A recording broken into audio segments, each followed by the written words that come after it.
말씀의 제목은 예수님의 죽으심과 부활, 이런 주제로 말씀 받겠습니다. 오늘 본문에서 세 가지 정리를 좀 하겠습니다. 첫째 부분은 성경대로 죽으셨다. 누구를 위해서요? 우리 죄를 위해서. 그 다음에 또 성경대로 사흘 만에 다시 살아나셨다라는 말씀입니다. 그리고 부활하신 예수님이 주신 메시지, 이 세 가지 말씀을 우리가 잘 정리하고 말씀 인도받고 말씀이 우리 영혼, 우리 마음, 육체 속에 충만해져야 됩니다. 말씀이 없이는 하나님의 은혜 누릴 수 없고, 말씀이 없이는 흑암의 세력 이길 수 없고, 병마도 이길 수가 없습니다. 우리를 살게 하시는 것은 하나님의 말씀뿐임을 우리가 잘 알고 있습니다. 첫째, 성경대로 우리 죄를 위해서 죽으셨다는 부분, 참 중요한 말씀이 됩니다. 로마서 3장 23절에 모든 사람이 죄를 범하였음에 하나님의 영광에 이르지 못하더니, 이렇게 말씀했습니다. 단 한 사람의 예외도 없이 모든 사람이 죄를 범하였기 때문에 하나님의 영광에 이르지 못했다. 하나님의 축복에도 이르지 못했고, 은혜에도 이르지 못했고, 하나님의 사역에도 이르지 못했습니다. 하나님께서 계신 천국에도 이르지 못한 것이 로마서 3장 23절의 인생의 결론입니다. 그래서 여기에서 우리가 오늘 이해해야 될 것이, 모든 사람이 죄를 범하였다고 하는 뜻이 도대체 뭐냐? 이것이 중요합니다. 모든 사람이 죄를 범하였다. 하나님께서 말씀하신 뜻이 무엇인지 성경을 통해서 다시 좀 살펴보겠습니다. 고린도전서 15장 22절에 이렇게 말씀했습니다. 고린도전서 15장 22절입니다. 아담 안에서 모든 사람이 죽은 것 같이, 이렇게 말씀했습니다. 이 아담이 누구죠? 뱀의 말을 선택해서 에덴 동산에서 내어 쫓김을 당한 아담입니다. 이 아담 안에서 모든 사람이 죽었다. 그렇게 말씀했습니다. 이 사실이 모든 사람이 죄를 범했다는 뜻입니다. 이해가 되시겠죠? 하나님이 창조하신 에덴 동산에서 하나님이 주신 모든 행복과 축복을 걷어차버리고 하나님의 축복을 거역하고 마귀의 거짓말을 선택한 그 결과 에덴 동산에서 내쫓김을 당했습니다. 그것이 바로 사망입니다. 이게 모든 죄를 범했다는 뜻입니다. 그렇게 잘 이해되시기를 바랍니다. 그리고 창세기 5장 3절에 아담이 130세에 자기의 모양, 곧 자기의 형상과 같은 아들을 낳아 이름을 셋이라 했다. 이렇게 말씀했습니다. 원래 하나님이 인간을 창조하신 인간의 모습은 누구의 형상이었죠? 하나님의 형상이었습니다. 누구의 모양이죠? 하나님의 모양이었습니다. 이 에덴 동산 원래의 하나님이 창조하신 인간의 모습입니다. 그런데 아담과 하와가 창세기 2장 17절의 말씀, 그 하나님의 말씀을 거역하고 불순종하고 마귀가 주는 거짓말을 선택해서 에덴 동산에서 내어 쫓김을 당한 그 아담의 모습으로 그 후에 모든 사람이 태어나게 된 겁니다. 에덴 동산에서 내어 쫓김을 당한 이후에 하나님의 모양 형상은 없어져 버리고 사망 가운데 빠진 아담의 모양으로 모든 인간이 태어나게 된 겁니다. 그것이 모든 사람이 죄를 범하였음에, 바로 그 뜻입니다. 그 결과가 어떤 결과죠? 바로 사망이라고 말씀하셨는데 로마서 6장 23절입니다. 죄의 삭은 사망이요. 아담의 형상대로 태어난 인간의 결과는 인간에게 뭐가 왔습니까? 사망이 왔다는 겁니다. 하나님의 축복은 다 없어져 버리고 사망이 오게 된 거죠. 그러면서 로마서 6장 23절 그 다음에 말씀하시기를 하나님의 은사는 예수님 안에서 영생이니라. 여기에서 은사는 선물을 말씀하시는 겁니다. 하나님이 인간에게 주신 선물은 예수님 안에서 영생이다. 그렇게 말씀했습니다. 아담의 형상으로 태어난 결과는 사망이고 하나님이 우리에게 사망에 빠진 인간에게 주신 선물은 예수님 안에서 영생이다. 이렇게 말씀 주셨습니다. 그리고 또 중요한 말씀이 히브리서 9장 22절입니다. 율법에 따라 모든 물건이나 사람이 피로써 정결하게 되나니 피 흘림이 없은즉 사함이 없느니라. 피 흘림이 없은즉 사함이 없다. 그리고 피로써 정결하게 할 수 있다. 그렇게 말씀해 주셨습니다. 그럼 이 말씀이 어떤 말씀입니까? 우리를 정하게 해서 하나님의 영생을 얻게 하시려면 반드시 무엇을 흘려야 돼요? 피를 흘려야만 된다는 것입니다. 그런데 우리가 피를 흘리면 되나요? 자격도 되지 않을 뿐더러 흘릴 수도 없습니다. 내가 나를 정하게 하려고 내가 피 흘려 죽었다. 그러면 구원받을 수 있는 기회가 없어져 버리니까 안 되거든요. 그래서 누군가가 대신 우리 죄를 위하여 죽으사 이 말씀을 누군가가 이루어줘야 됩니다. 그런데 인간 중에는 이것을 이룰 사람이 한 사람도 없다는 것입니다. 그래서 하나님이 부득불 하나님의 영광 보좌를 버리시고 육신을 입고 이 땅에 올 수밖에 없는 것이죠. 그래서 하나님이 육신을 입고 이 땅에 오신 겁니다. 그분이 누구죠? 바로 예수님이십니다. 이 예수님 안에 영생을 선물로 주셨다. 그렇게 말씀하셨고요. 그래서 결론적으로 마가복음 10장 45절의 말씀이 우리의 구원을 완성하는 결과가 되는 거죠. 인자가 온 것은, 인자는 예수님을 가리키는 것이죠. 예수님이 온 것은 섬김을 받으려 함이 아니라 도리어 섬기려 하고 자기 목숨을 모든 사람의 대속물로 주려 함이니라. 예수님이 이 땅에 오신 목적, 하나님이 이 땅에 오신 목적이 바로 우리의 대속 제물이 되어서 대신 피를 흘려서 우리를 정하게 하기 위해서 오신 겁니다. 그래서 성경대로 죽으셨다는 말씀입니다. 누구를 위해서요? 우리 죄를 위해서. 그래서 여기에서 우리가 이 사실을 잘 정리하면서 우리의 마음속에 꼭 담아야 될 것이 있습니다. 요한복음 3장 16절 가장 많이 암송하는 말씀이죠. 하나님이 세상을 이처럼 사랑하사 독생자를 주셨으니 이는 저를 믿는 자마다 멸망치 않고 영생을 얻게 된다. 이 말씀은 워낙 유명한 말씀이기 때문에 불신자도 아는 말씀입니다. 그래서 우리가 꼭 우리 영혼, 우리 마음, 우리 생각이 정리돼야 될 게 뭔가 하니까 우리를 이렇게 사랑하시는 하나님의 사랑을 깨닫고 아는 마음입니다. 우리를 위해서 하늘 영광 보좌를 버리시고 사람의 모습으로 오시고 성경대로 죽어주신 이 하나님의 사랑, 이 하나님의 사랑을 우리의 마음에 얼마만큼 담고 있느냐, 여기에 따라서 우리가 누려야 될 은혜가 결정이 되어지는 겁니다. 이 하나님의 은혜를 얼마나 내가 깨닫고 인정하고 이 은혜에 감동적으로 살아가느냐, 이것이 우리가 하나님의 권세를 얼마나 누리느냐, 하나님의 권세 누리는 양이 여기에서 결정이 되어지는 겁니다. 그래서 하나님의 사랑을 많이 깨달으면 깨달을수록 하나님의 능력과 권세를 많이 누리게 되어지는 겁니다. 하나님이 이루신 구원의 축복, 평안함을 많이 누리게 되어져 있는 겁니다. 이것이 없이는 마음에 마귀가 주는 혼란, 염려, 근심, 걱정 이것밖에 없습니다. 이것 때문에 우리 몸이 상하게 되고 흑암에 늘 눌리게 되는 겁니다. 그래서 여러분들 꼭 깨달으셔야 됩니다.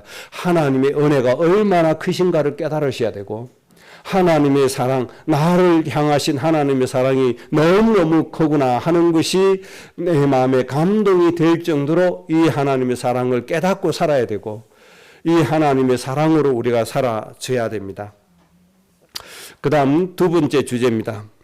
성경대로 사흘 만에 다시 살아나사, 이렇게 말씀해 주셨습니다. 굉장히 중요한 말씀입니다. 성경대로 사흘 만에 다시 살아나셨다.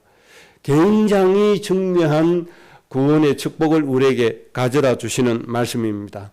그래서 먼저 이 예수님의 부활이 없었다면 우리 인생은 어떻게 되겠느냐, 성경에서 정리해 주신 것을 보면요, 고린도전서 15장 14절에 만약에 예수님의 부활이 없었다면 어떻게 되겠느냐는 말씀을 해주고 계십니다. 예수님의 부활이 없었다면 우리가 전파하는 것도 헛것이다. 우리의 믿음도 헛것이 된다.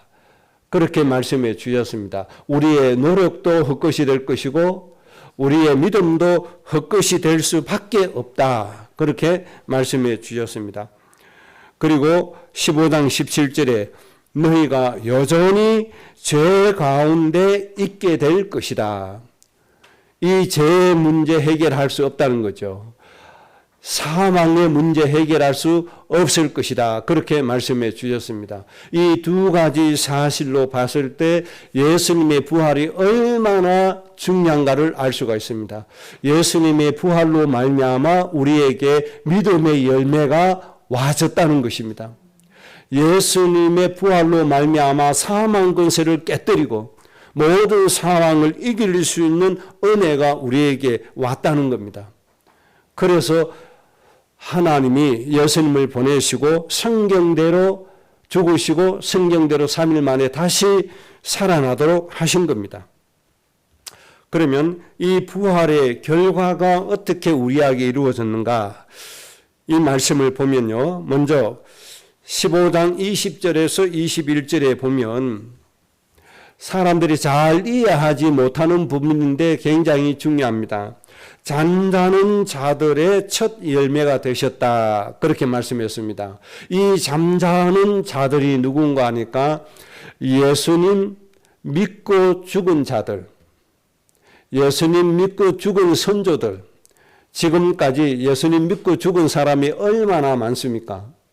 이때까지 예수님 때문에 목숨 잃은 선교 당한 사람만 5천만 명이 넘을 정도니까요. 수많은 사람들이 예수님 믿고 죽은 사람들입니다. 이 사람들이 바로 잠자는 자들입니다. 이 잠자는 자들의 첫 열매가 되셨다, 이 말씀은 다시 이 사람들이 부활하게 된다는 겁니다. 신령한 몸으로 부활하게 된다. 예수님 믿고 돌아가신 우리 부모님들이 예수님 재림 오실 때 신령한 몸으로 다시 부활하신다는 겁니다. 예수님의 부활로 이 축복이 우리에게 주어졌습니다. 만약에 예수님 재림 오시기 전에 우리가 먼저 사망에 이르렀다, 육신이 죽었다, 그러면 예수님 오실 때 우리 몸도 신령한 몸으로 부활이 되어지는 겁니다. 그래서 주님과 함께 이 세상에서 1000년 동안 왕노릇 하다가 어디로 가는 것이죠? 영원한 천국, 영원한 처소에 주님과 함께 올라가게 되는 겁니다. 우리의 몸이 부활되어지는 거예요. 이런 병들은 이런 육체가 아니고 신령한 몸으로 부활되어지는 겁니다. 예수님의 부활로 이 축복을 먼저 우리에게 기록하고 있습니다. 그 다음에 예수님 부활 때문에 우리에게 온 결과가 뭔가 하니까 고린도전서 15장 57절에 우리에게 승리를 주신 하나님께 감사한다 그랬습니다. 예수님 부활 때문에 한마디로 정리하면 우리에게 모든 이김을 주셨다. 사망의 권세도 이기게 하셨고 질병도 이기게 하시고 원수도 이기게 하시고 인생의 무거운 짐도 이기게 하신 겁니다. 인간을 해롭게 하는 이 세상에 존재하는 모든 것들을 이기게 하신 것이 예수님의 부활하심입니다. 그래서 하나님께서 예수님을 보내시고 성경대로 죽으시고 성경대로 부활하신 겁니다. 그래서 우리가 다시 누려야 될 내용을 다시 정리하고 가는 것이 중요합니다. 예수님의 죽으심과 예수님의 부활하심 때문에 우리가 마땅히 누리게 될 그 내용을 오늘 다시 정리하고 가겠습니다. 이것은 절대로 잊어버리거나 깨닫지 못하면 안 됩니다. 구원의 투구를 쓰라 이 말씀은 하나님이 주신 이 구원의 내용을 아주 정확하게 알고 있으라 이 말입니다. 그래서 그 내용을 잘 믿으라는 겁니다. 그래서 그 말씀을 의지하고 살아라는 겁니다. 그래서 성경 66권에 많이 있지만은 바울이 가장 쉽게 우리에게 잘 정리를 해 주셨는데 그 말씀이 로마서 8장입니다. 로마서 8장의 말씀은 예수님의 죽으심과 부활하심으로 우리가 마땅히 누려야 될 내용들을 정리해 주신 겁니다. 첫째는 로마서 8장 1절 2절에 예수님 믿는 사람은 절대로 정죄함이 없다. 죄와 사망의 법에서 해방이 되어졌다고 말씀해 주셨습니다. 정죄함이 없습니다. 죄의 싹새 매인 바가 없습니다. 죄와 사망의 법에서 영원히 해방했다는 사실입니다. 그 다음에 두 번째 우리가 누리게 될 결과는 8장 5절에 영의 일을 생각하며 영을 따르는 사람이 되게 해 주셨다는 겁니다. 이게 왜 중요한가 하니까 창세기 6장에 당시에 100억의 인구가 있었는데 하나님이 주시는 재앙으로 8명만 남고 다 죽었습니다. 영을 따르지 못했기 때문에 그렇습니다. 하나님의 사람들이 육신이 되었다라고 말씀했습니다. 그래서 그들의 생각이 항상 악했다. 그들의 생각이 항상 뭐였습니까? 완악하고 하나님께 불순종하고 네피림 시대를 열었는데 네피림 시대가 뭔가 하니까 아주 거대한 그 장수 같은 힘을 가진 사람, 이 힘을 가지고 뭐 하죠? 사람을 죽이는 일을 일삼았습니다. 무엇을 위해서요? 자기의 이익을 위해서. 그래서 가인과 아벨도 바로 네피림 시대의 산물입니다. 형이 자기 예배는 하나님께 인정을 못 받았습니다. 그런데 동생 예배는 하나님 받으신단 말이에요. 이 시기심에서 누구를 죽입니까? 동생을 죽이는 겁니다. 이게 육신이 된 사람들이 이게 무서움입니다. 이게. 그래서 영을 따른다는 건 굉장히 큰 축복입니다. 오늘날 많은 사람들이 하나님 믿고 예수님 믿으면서도 육신을 따르지 영을 따르지 않습니다. 온 세상이 육신을 따르는 자지 영을 따르지 않습니다. 진리를 따르지 않습니다. 참 법을 따르지 않습니다. 거짓된 것을 따릅니다. 자기 이익을 쫓아가는 것입니다. 이게 육신을 따르는 생각 굉장히 무서운 겁니다. 지금 이제 총선이 다가오니까 법원으로부터 자녀 입시 부정을 저질러서 2년 선고받은 사람이 있습니다. 서울대 교수했던 분이 있습니다. 법원에서 이거는 자기 자식의 일을 위해서 부정하게 해서 입학을 시킨 거죠. 그게 법적으로 금지되어 있잖아요. 그래서 판사가 2년 선고를 했습니다. 항소를 하니까 대법원에서 빨리 정리를 해줘야 되는데 이 대법원에서 정리를 안 해주니까 정당을 하나 창당을 했어요. 총선을 위해서.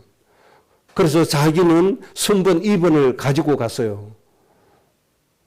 순번 2번 10%만 득부해도 자기는 국회의원 당선되는 거나 마찬가지잖아요. 그랬더니 그 정당이 얼마나 국민들에게 지지를 많이 받는지 기가 막힐 노릇입니다. 이 사실을 잘 아는 20대들은 똑똑하잖아요. 저 정당이 저런 사람이 지지율이 저리 높은 게 20대들은 도무지 이해가 안 된다는 거예요. 그래서 20대들은 지지율 0%입니다. 절대 20대는 지지 안 합니다. 범법자인데 부정하게 자기 일을 위해서 법을 어기고 공무서 위조하고 그렇게 해서 자기 자식들 학교에 입학을 시켰는데 나라에서 법으로 금지시킨 걸 했단 말이에요. 그럼 이런 사람들이 지지를 더 받으니 얼마나 정의가 무너지고 얼마나 법치가 무너지고 얼마나 진리가 무너지고 있는가를 볼 수가 있는 겁니다. 영을 따르는 자는 이런 것들을 다 분별해요. 옳고 그름 다 분별해요. 그저 뭡니까? 니페밖에 없잖아요. 그 내가 지지하는 이거밖에 없잖아요. 그럼 우리나라는 지금 굉장히 위태위태한 나라입니다. 참 위험합니다, 지금. 뭐가 없어요? 참 분별력이 없어요. 참 진리를 쫓아가는 게 없어요. 참 영을 따르는 게 없어요. 오히려 거짓이 우세하고 부정이 우세하고 불법이 우세한 이런 대한민국이 돼버리고 말았습니다. 참 기가 막히죠. 그런데 하나님이 우리에게 주신 축복이 영을 따르는 자, 영을 분별할 수 있는 사람, 이런 축복을 주셨으니까 얼마나 큰지 모릅니다, 이게. 그래서 우리는 육신이 되는 것을 막아야 됩니다. 창세기 6장과 같은 대재앙을 막아야 됩니다. 하나님이 만다고 막아지는 게 아닙니다. 영을 따르는 자가 막을 수 있는 겁니다. 그러니까 이 말씀이 무슨 말씀입니까? 하나님이 세상을 심판하시고 하나님이 재앙을 막을 수 있는 사람이 영을 따르는 자입니다. 온 나라의 재앙을 막을 수 있는 사람이 될 수 있다 이 말입니다. 예수님이 죽으시고 부활하심으로 이 축복을 우리에게 완성해 주신 겁니다. 자기 일을 생각하는 사람들은 이게 뭐가 중요하냐 이렇게 생각합니다. 별로 중요하게 생각하지 않습니다. 이것은. 그런데 이것보다 더 중요한 것이 없다는 걸 깨달아야 됩니다. 엄청나게 중요한 겁니다. 이것이. 우리 교회 모든 후대들과 성도들은 정말 하나님의 영을 따르는 자가 되어야 됩니다. 영의 일을 생각하는 사람이 되어져야 됩니다. 그 사람 때문에 나라가 사라진다는 걸 알아야 됩니다. 사람들은 모릅니다. 누구 때문에 하나님이 나라를 지켜주시는지 모릅니다. 의인 10사람이 없으면 망해요. 소돔 고모라 성이 영을 따르는 자 10사람이 없어서 망했어요. 저 폼페이가 왜 하나님 망하게 했습니까? 영을 따르는 자 10사람이 없으면 망하는 거예요. 영을 따르는 자 10사람이 바로 여러분이 되실 줄로 믿습니다. 여러분 때문에 대한민국의 모든 저주가 무너져야 됩니다. 여러분 때문에 대한민국의 재앙이 완전히 사라져야 됩니다. 하나님이 이 축복을 오늘 우리에게 성취해 주신 겁니다. 8장 17절에 우리를 어떤 사람으로 세웠습니까? 예수님과 함께 하나님의 모든 것을 상속받을 수 있는 사람으로 만들어 주신 겁니다.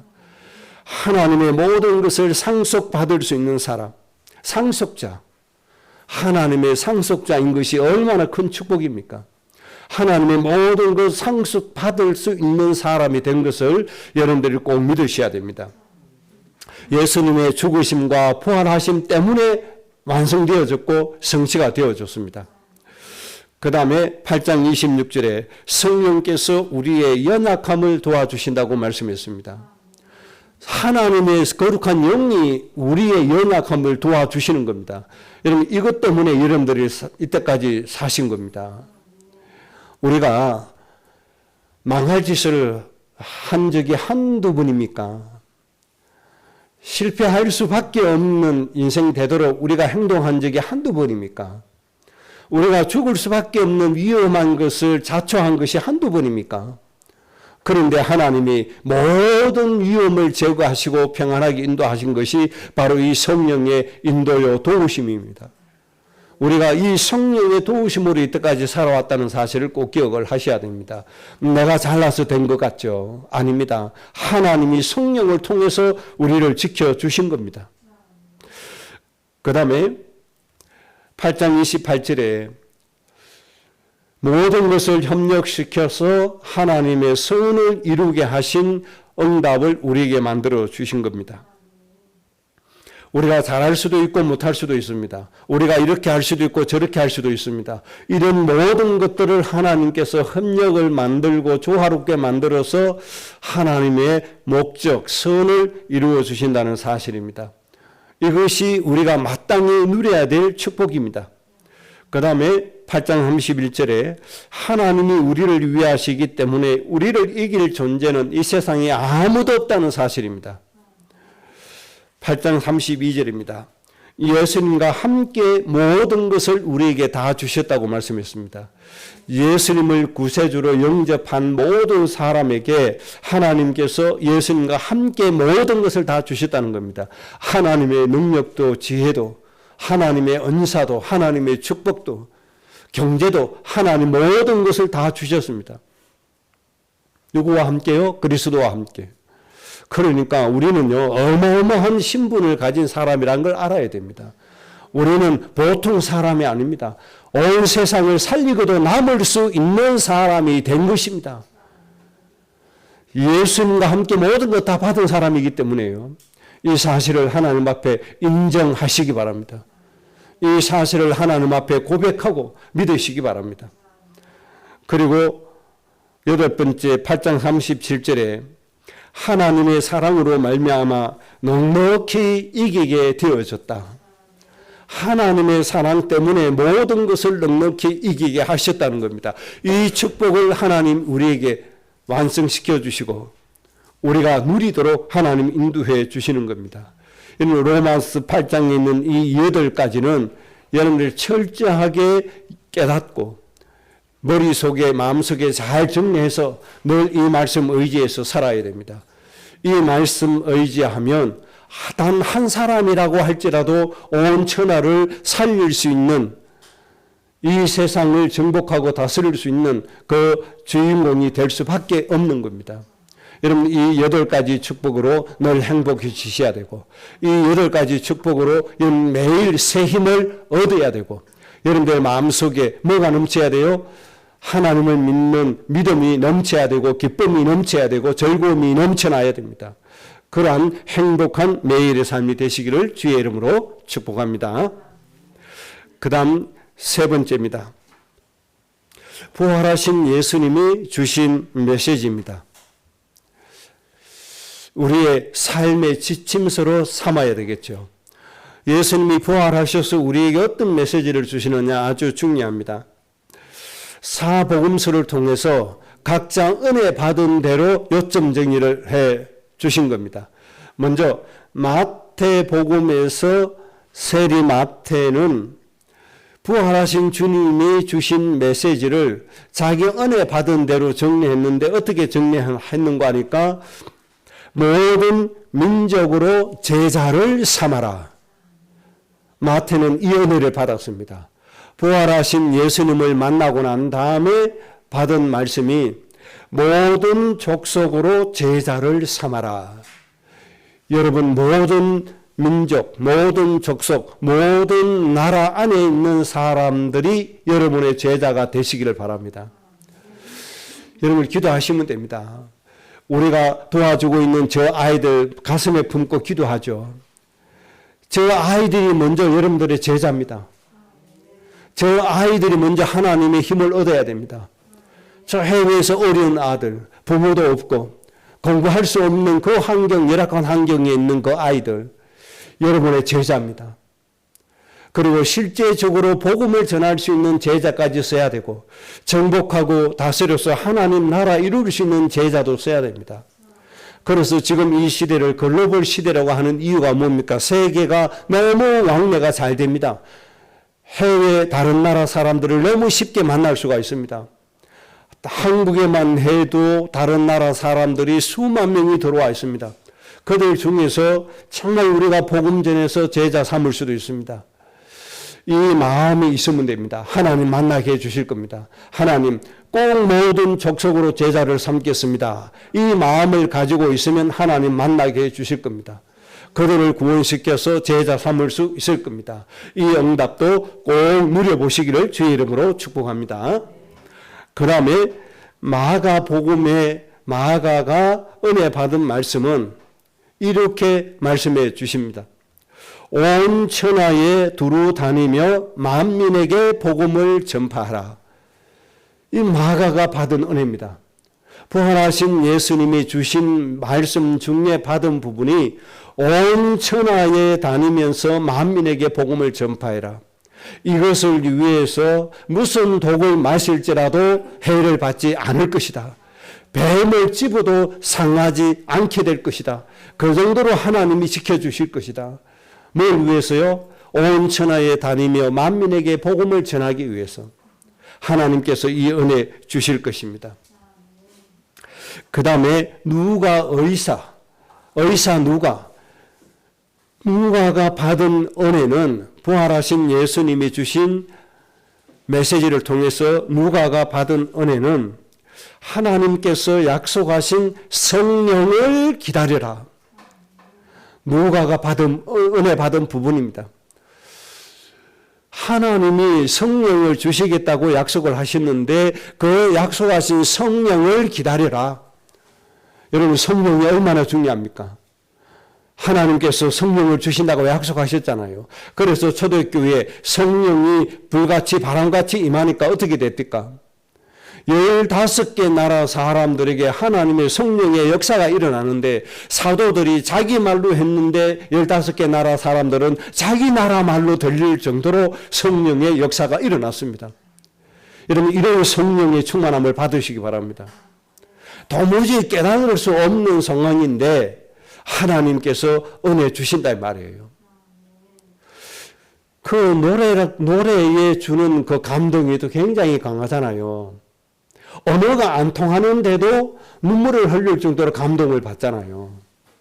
그런데 성령께서 들려주시고 깨닫게 해주시면 노래에 감동받는 정도밖에 안 되겠습니까?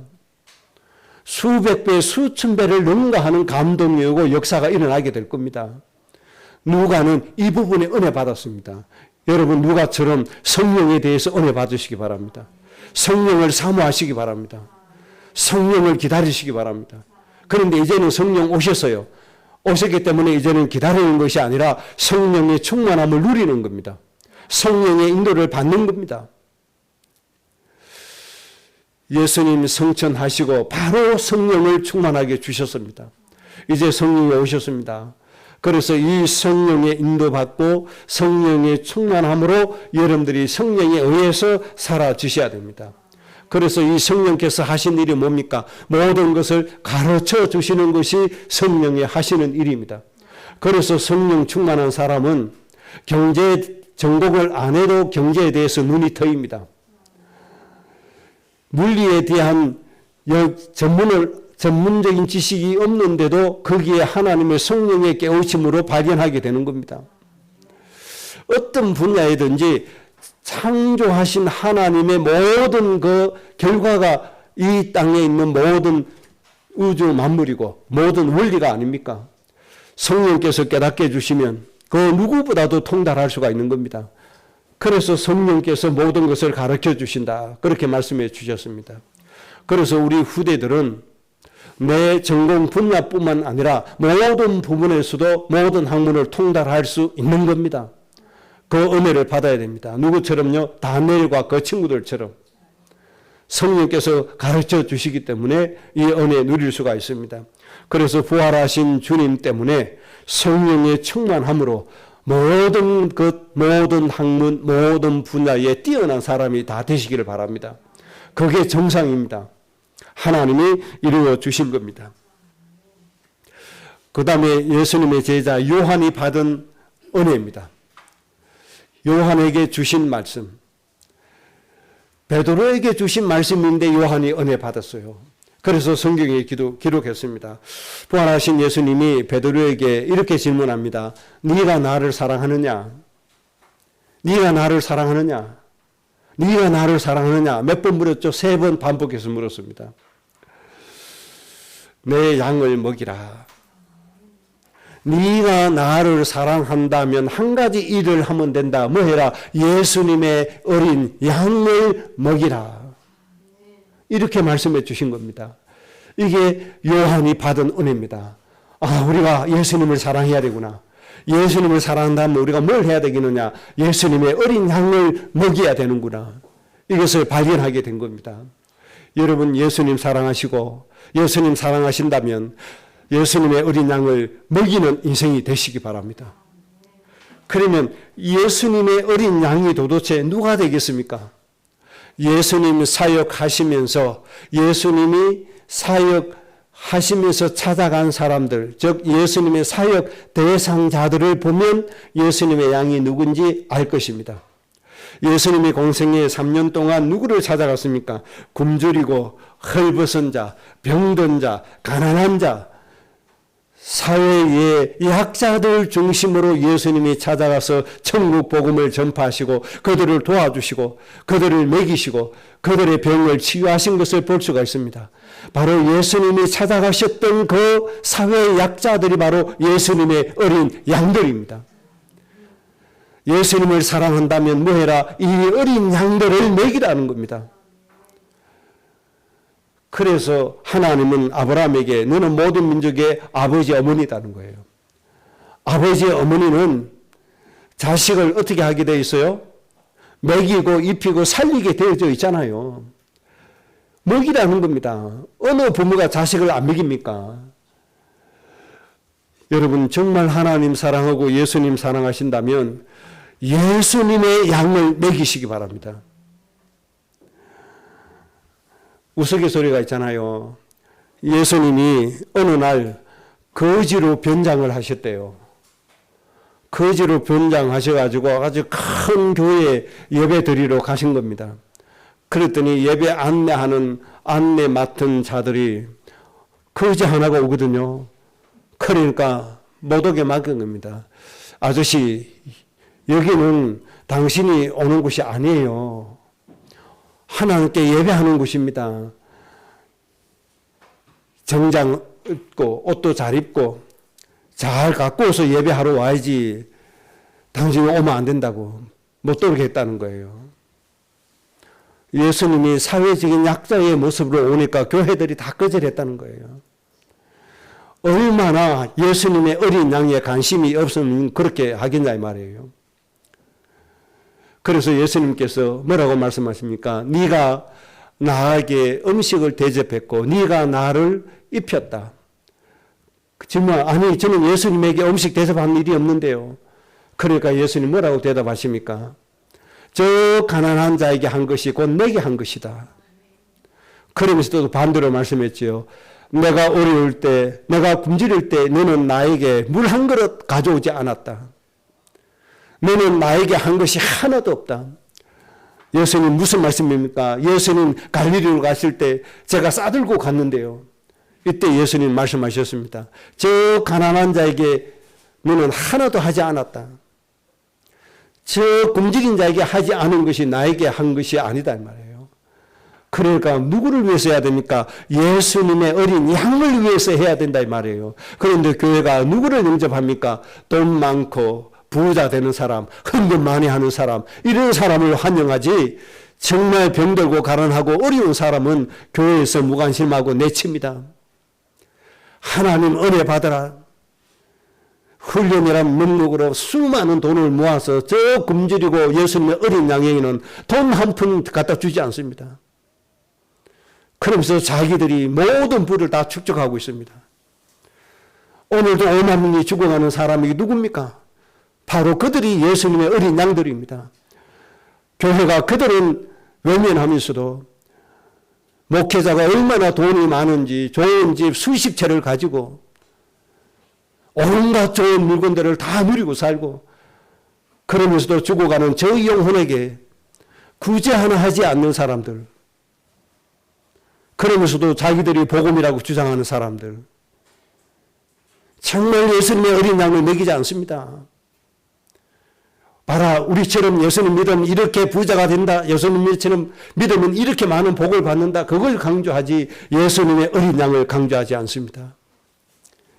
여러분은 정말 예수님의 어린 양을 먹이시기 바랍니다. 어린 양에게로 달려가시기 바랍니다. 저 고통받고 어려운 사람을 먼저 찾아가시기 바랍니다. 내 가질 거 다 가지고는 언제 가겠습니까? 못 갑니다. 지금 현재 내 모습에서 내 상황에서 나의 것을 나누어야 되는 겁니다. 그래서 여러분들 우리 함부로 정말 어렵게 구제하는 사람, 이런 사람들 욕하지 마세요. 평생에 어려운 사람에서 헌신한 사람, 복음 없다고 욕하지 마세요. 그건 하나님 앞에서 교만입니다. 정말 그 어린 양들부터 우리가 살려내야 되는 겁니다. 여러분 정말 하나님 사랑하신다면, 예수님 사랑하신다면 누구에게로 가야 됩니까? 어린 양에게로 가야 됩니다. 꼭 그렇게 하셔야 됩니다. 그 다음 사도행전에서 예수님의 부활에 대한 메시지를 우리가 찾아야 됩니다. 누가가 또 기록했습니다. 자기가 은혜 받은 것을 기록한 것이 아니고 부활하신 예수님이 40일 동안 행하신 것을 기록해 놨습니다. 부활하신 예수님이 40일 동안 무엇을 행하셨느냐? 부활하신 예수님이 40일 동안 하나님 나라에 대하여 말씀하셨다. 하나님 나라에 대하여 말씀 며칠 동안 40일 동안 그리고 승천하십니다.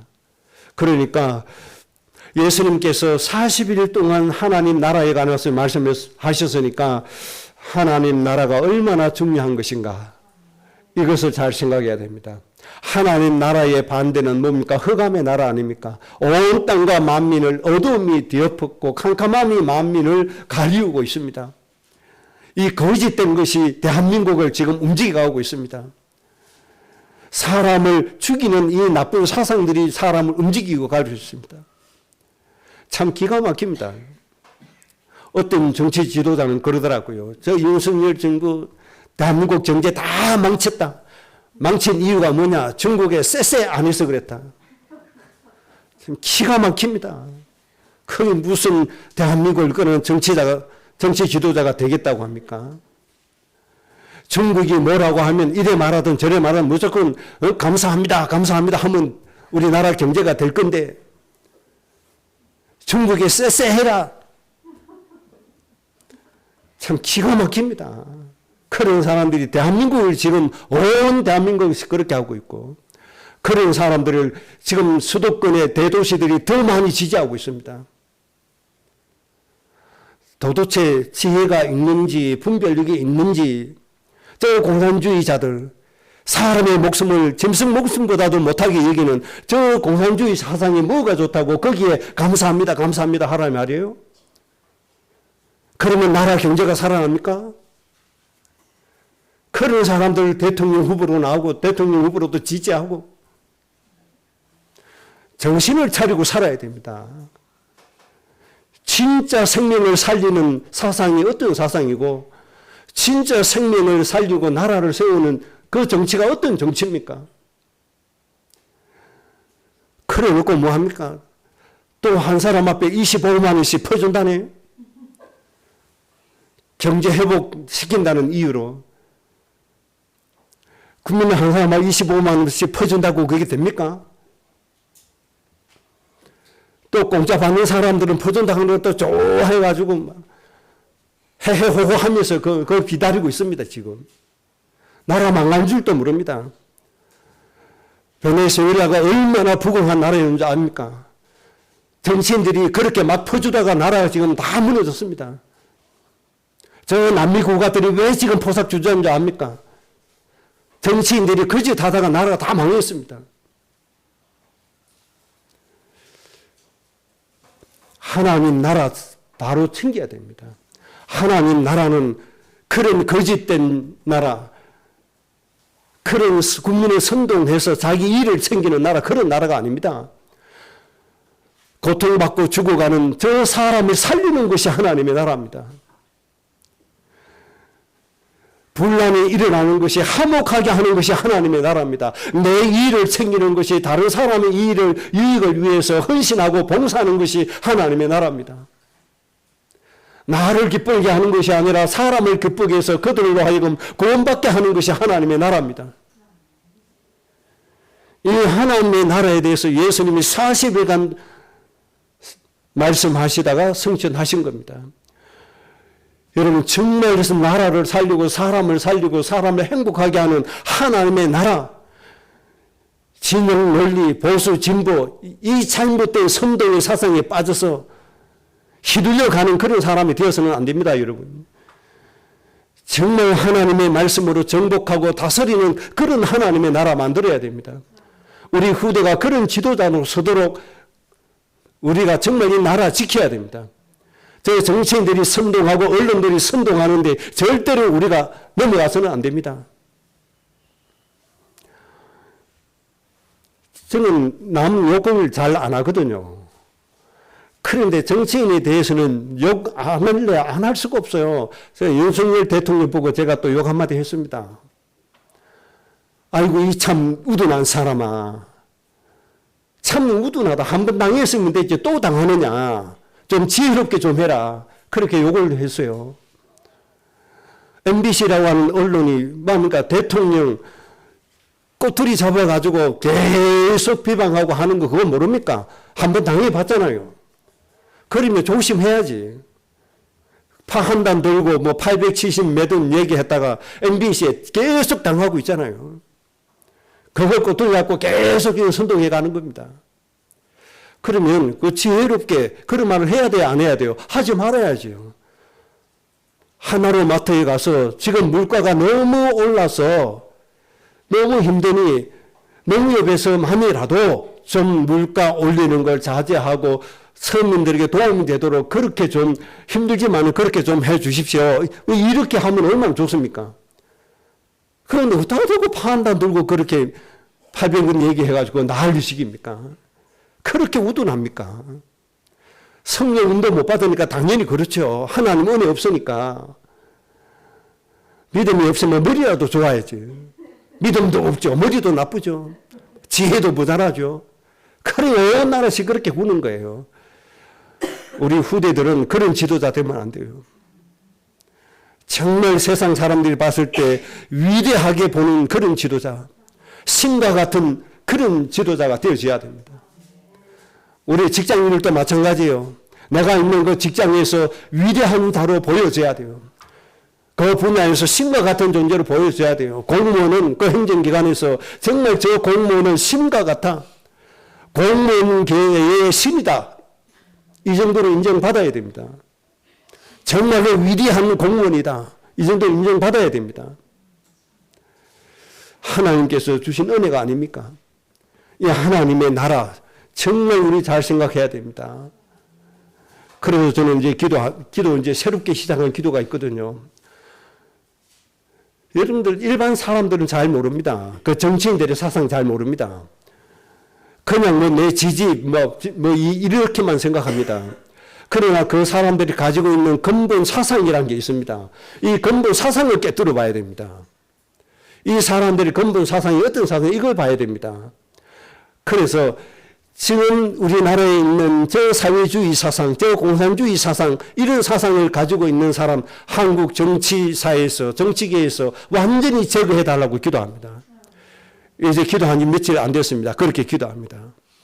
정말 이게 너무너무 중요한 기도라. 김대중 전 대통령이 천안함 지금 북한에 그 당하고 있는 시간에 비행기 타고 일본 갔습니다. 월드컵 결승합 구경하러 갔습니다. 서해에는 지금 우리나라 병사들이 지금 북한으로부터 공격을 당해 지금 죽어가고 있는데 대통령은 비행기 타고 일본 갔다는 거예요. 한나라 지도자는 그러면 안 되잖아요. 지금 우리나라 병사들이 죽고 있는데 뭐 해야 돼요? 나라 지켜야죠. 군 통수권자로서 뭐 해야 돼요? 시위를 해야죠. 죽든 말든 갔다. 그 사상이 이상한 사상입니다. 그게. 저는 그런 공산주의 사상 가지고는 안 된다고 보거든요. 자기의 이익이 안 된다고 그냥 오히려 북한이 그러거나 말거나 그냥 그 북한 편들어준 거 아닙니까? 그런 위기 속에서도 하나님께서 이 대한민국을 지금까지 이끌어 주시고 지켜주신 겁니다. 그때 그 시기보다도 지금은 더 나쁜 시기가 돼버렸습니다. 저 공산주의 사상이 더 대한민국을 지금 다스리고 있고 주장하고 있습니다. 하나님께서 이 복음 때문에 지금 지켜주고 계시는 겁니다. 잘 봐야 됩니다. 그 사람의 사상이 뭐냐. 근본 사상을 보세요. 정말 백성을 위한 사람들인지 하나님 나라 위할 사람들인지. 하나님의 나라 아니면 안 됩니다. 우리 하나님 나라 만들어야 됩니다. 하나님 나라가 나라를 다스리게 해야 됩니다. 그래야 화평이 되고 그래야 국민들이 살아갈 수 있습니다. 그래야 나라가 살아갈 수가 있습니다. 그래서 창세기 1장 28절의 말씀이 우리에게 그대로 성취되어져야 됩니다. 생육하고 번성하고 충만하고 정복하고 다스리라. 이것이 우리의 인생의 본론이 되어져야 되고 결론이 되어져야 되고 이것이 우리의 인생 자체가 되어져야 됩니다. 그래서 우리는 하나님의 구원 때문에 행복한 이 인간 세상이 되도록 만들어야 됩니다. 대한민국도 저 정치꾼들의 선동이 그게 아니라 정말 하나님의 구원이 대한민국을 지배하고 다스리고 대한민국을 섬기는, 그래서 대한민국 전체의 모든 영혼들이 행복하게 살 수 있는 이런 것이 돼야 됩니다. 모든 갈등이 사라지고 서로 섬기고 사랑하고 서로 화목하고 이렇게 되어지는 대한민국 국회 보는 날이 좀 와지기를 바랍니다. 우리 형성이 형민이 어른이 돼서 나라 지도자 될 때 대한민국 국회는 모든 갈등 사라지고 서로 화목하고 서로 섬기고 서로 나라를 위해서 머리 맞대고 서로 의논하고 그런 대한민국이 될 줄로 믿습니다. 지금부터 기도해야 됩니다. 그래서 우리가 하나님 나라 이루기 위해서 힘써야 될 것이 있습니다. 골로새서 2장 6절입니다. 예수님 안에서 행해야 됩니다. 2장 7절입니다. 예수님 안에 뿌리 박아야 됩니다. 그리고 2장 9절입니다. 우리의 육체 가운데 하나님의 신으로 충만하게 만들어야 됩니다. 그래서 2장 10절에 세상의 통치자 권세자 머리 위에 서야 됩니다. 그렇게 되면 골로새서 2장 15절에 이 날이 속히 우리에게 도래하게 될 겁니다. 때가 되면 나 여호와가 속히 이루리라. 이 은혜 때문에 여러분이 행복할 뿐만 아니라 이 하나님의 축복을 만방에 선포하고 이루어가는 그런 이 시대의 참 지도자가 될 줄로 믿습니다. 부활하신 주님 주신 이 메시지로 여러분의 인생의 삶의 방향, 목적 다시 한번 다 정리하시고 이 말씀대로 인생 되게 해달라고 꼭 기도하시기를 주의 이름으로 축복합니다. 합심으로 기도하십시다.